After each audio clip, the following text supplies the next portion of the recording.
Hello everyone, and welcome back to another video brought to you by Red Wagon Agency. Be sure to check out our platform for more helpful tools and resources. In today's video, we will discuss how to use Canva to bulk upload and create social media content. Without further ado, let's dive into the process. First, head over to a template of your choice.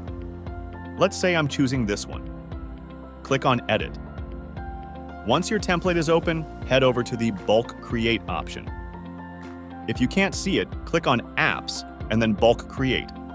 You have two options here: enter data manually or upload data. I'm going to upload an existing CSV file. Once your CSV file is uploaded, simply connect the data. For example, if I want to connect the law name with this particular title, I'll click on it and then click on Connect Data and Law Name. You can see it is now added.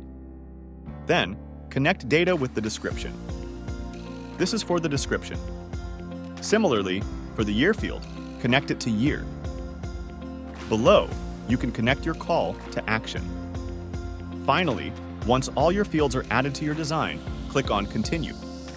Here, you can generate multiple designs. Let's wait for a couple of moments and your designs will be created. That's how you can bulk create in Canva using a CSV file. I hope this was helpful. Thank you for watching. Don't forget to check out Red Wagon Agency for more great resources. See you in the next video.